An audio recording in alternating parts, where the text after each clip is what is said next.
Okay, so I'm going to do a quick out of the theater reaction to Roofman. It's a solid movie. It stars Channing Tatum, Kirsten Dunst, Lakeith Stanfield, and Peter Dinklage. And Channing Tatum's character is essentially a fugitive that has escaped from prison after being caught for one robbery specifically, but they understand that he's done multiple. They can only prove one. Pardon me.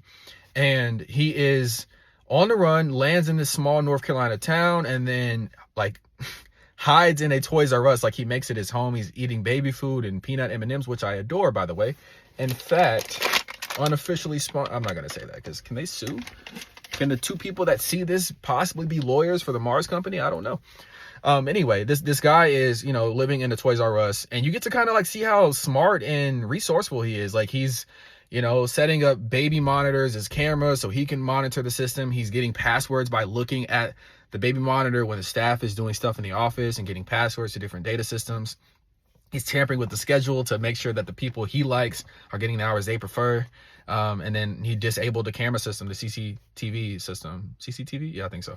It's just, he's a very resourceful guy, military background. You can tell that he also just probably had like day labor experience. He's just like tinkering with stuff in a very mechanical way. And he's very methodical. And he's like cold and analytical, like basically. But essentially, this guy, once he does a kind thing for the community and then meets certain characters through a church. And essentially what you have now is like this family drama entering the story, because he is now slowly becoming a love interest for Kirsten Dunst's character and a stepfather to her children. And now he's in the community. He's like a cemented figure. In fact, there's like a time lapse where you see that they're going through different seasons together. Like, I think they went through Easter, Halloween, Thanksgiving, and the movie concludes at Christmas, essentially, really on Christmas technically. And it's just interesting to see how this complicated guy, who doesn't seem like the worst guy in the world, like he's one of those people that robs you but with kindness. Like, he's like, I don't want to hurt you. Like, I genuinely don't want to hurt you. I know it's a cliche bad guy thing to say, but like, I don't want to hurt you. I'm going to put you in a freezer. Here's your jacket. You can have my jacket, by the way. Like, he seems like a decent guy, but clearly he's doing some messed up stuff. And you kind of start rooting for him, understanding that, at least, as an audience member, you don't expect him to actually hurt anybody. And you know that, there's trauma in what he's doing. He's traumatizing everybody he's robbing. Like, if you've ever been robbed before, I'm sorry to hear that, obviously, but it's traumatizing. Even if you aren't like robbed in present moment. Like, my truck was broken into a couple years ago, and I had anxiety about being in my own truck for a few months after that. I always felt like they know it's me. My truck is a very distinct color, and just, I don't know, I felt like those people knew who I was. They could have looked in my glove box and gotten sensitive information about me. Like, I just was worried about stuff. Anyway, so he's a sympathetic figure, but he's not, perfect. But he does fit this family well. He does fit Kirsten Dunst's life well. Like, he's the perfect love interest for this woman. And it's just really cool to see him ingratiate himself in a community, kind of slip up a little bit, and your anxiety starts to build as you understand that, like, this guy has gotten too comfortable, too cozy. Things are going to crash pretty soon, and you get to slowly watch that happen. And I think my favorite part of the movie is that it does have emotional depth. Like, you do feel for the characters. Like, I'm not saying it's necessarily a tearjerker, but if you're, slightly depressed, seasonal depression is here, guys. If you're in that mood, like, this might be able to get you. And it's kind of a Christmas movie towards the end anyway. So, like, if you watch it during the holiday season and you have dealt with some family drama recently, this might get to you. I also really appreciate that some of the victims of the Roofman are actually in the movie. For example, a truck driver who was, like, I guess, like, unintentionally a means of escape for the Roofman. He's in the movie as a truck driver. Like, and then a cop is in the movie as a cop, and she's the arresting officer, I'm pretty sure.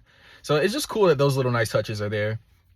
I think Kirsten Dunst is an amazing performer. She puts on this like Southern accent, and it's super cute.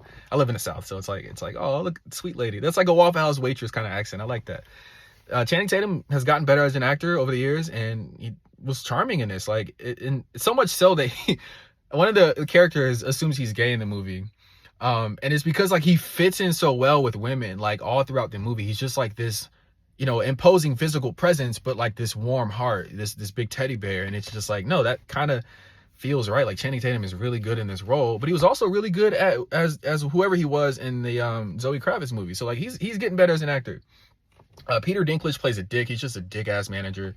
We've all had those. I want to name some actually, but I won't.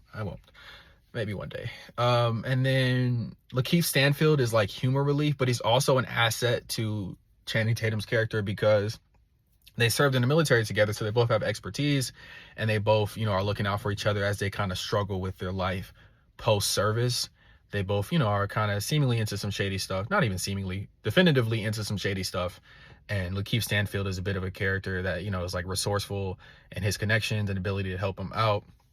But he's not in the movie a ton, but he is a fun, welcome presence. So I like this movie. I'm giving it a 6.5. My biggest complaints are I felt like it was a little bit long. I think it's just over 2 hours. And also I do feel like some of the scenes maybe could have been condensed into other things. Now, again, you don't know what they're exaggerating in a movie like this. You can assume, but like, I don't know what actually happened, what didn't happen. But there were some moments where I'm like, speed this up a little bit. But good movie, especially for AMC screen unseen, where it's just $5. So good stuff.